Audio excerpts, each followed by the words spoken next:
Team India యువ cricketer శివం దూబే ఆఫ్ఘనిస్తాన్తో జరుగుతున్న సిరీస్లో దుమ్ము రేపుతున్నాడు. తొలి 2 మ్యాచ్ల్లో 2 వరుస హాఫ్ సెంచరీలతో అదరగొట్టాడు. మొహాలీ వేదికగా జరిగిన తొలి మ్యాచ్లో 40 బంతుల్లో 5 ఫోర్లు 2 సిక్స్లతో 60 పరుగులు చేసి టీమిండియాను గెలిపించిన దూబే ఆదివారం ఇండోర్ వేదికగా జరిగిన మ్యాచ్లో కేవలం 32 బంతుల్లోనే 5 ఫోర్లు 4 సిక్సర్లతో 63 పరుగులు చేసి నాటౌట్గా నిలిచి మరోసారి టీమిండియాను విజయ తీరాలకు చేర్చాడు. ఆఫ్ఘన్తో ఆడిన 2 మ్యాచ్ల్లో అద్భుత ప్రదర్శన కనబర్చిన దూబే ఈ 2 మ్యాచ్లతోనే ఏకంగా విరాట్ కోహ్లీ సరసన చేరాడు. ఆ రికార్డు విషయంలో కోహ్లీతో సమంగా నిలిచాడు. మరి ఆ రికార్డు ఏంటో ఇప్పుడు చూద్దాం.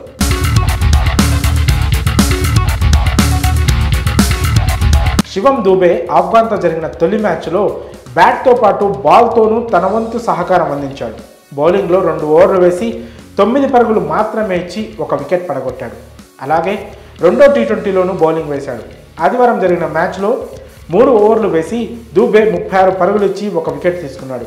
ఇలా టీ20 క్రికెట్లో టీమిండియా తరఫున ఒక ఆటగాడు హాఫ్ సెంచరీ చేయడంతో పాటు వికెట్ పడగొట్టడం అనేది యువరాజ్ సింగ్ 3 సార్లు చేశాడు.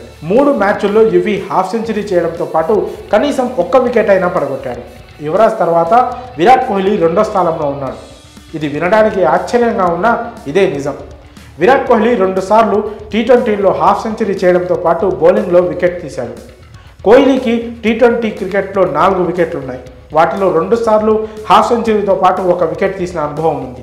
ఇలా 2 సార్లు చేశాడు. ఇప్పుడు శివం దూబే ఆఫ్ఘన్తో తొలి 2 మ్యాచ్ల్లో హాఫ్ సెంచరీలు చేయడంతో పాటు 2 మ్యాచ్ల్లోనూ 1 వికెట్ తీసి విరాట్ కోహ్లీ రికార్డును సమం చేసి అతని సరసన నిలబడ్డాడు. ఇదే ఫామ్ను కొనసాగిస్తే కోహ్లీని అధిగమించి లెజెండరీ ఆల్రౌండర్ యువి రికార్డును కూడా శివం బ్రేక్ చేసేలా కనిపిస్తున్నాడు. మరి ఆల్రౌండర్గా దూబే కోహ్లీ అరుదైన రికార్డును సమం చేయడంపై మీ అభిప్రాయాలను కామెంట్స్ రూపంలో తెలియజేయండి.